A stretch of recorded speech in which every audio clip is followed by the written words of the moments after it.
Hai semuanya. Kalau awalnya gagal, coba lagi. Itu pesan yang selalu kita dengar sejak kecil untuk bikin kita yakin. Tapi, apakah gagal terus-menerus itu bagus dan bisa bikin ide canggih? Tom Polman, bos strategi di MU Sigma, bilang bahwa buktinya ada. Mereka teliti ide gagal terus-menerus.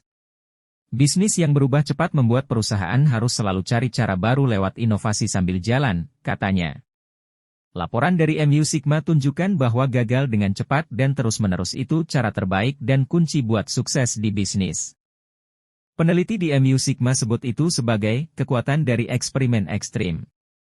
Mereka bilang ilmu bisa tunjukin bahwa gagal bisa bikin ide baru maju.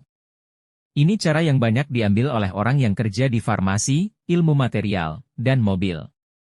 Ray Gibbs, CEO Haidale, perusahaan yang pelajari bahan bernama Graphene, bilang untuk bikin produk sukses, kamu harus coba banyak ide beda biar hasilnya bagus. Jadi, belajar dari gagal. Gagal bukan berarti buruk buat bisnis. Polman bilang itu cuma bawa kita ke hal lain yang bisa jadi lebih baik, asalkan dieksekusi dengan benar.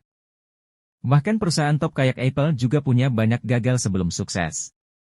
Andrew Villeneuve, CEO Wike, bilang bahwa melihat gagal sebagai bagian dari eksperimen itu penting buat bangun bisnis. Bisnis Villeneuve belajar dari gagal awal dan akhirnya buat produk baru setelah nangkep kebutuhan pasar. Di dunia digital sekarang, teknologi kayak big data dan komputasi awan bantu banget kurangin biaya eksperimen. Polman bilang pertumbuhan ekonomi digital paksa perusahaan buat berpikir cepat dan efisien. Stitian Westlake, bos di Nesta, bilang inovasi terus-menerus adalah risiko yang harus diambil. Krisis keuangan 2007 bikin beberapa perusahaan takut ambil risiko, tapi sekarang perusahaan teknologi dan startup digital kembali semangat eksperimen.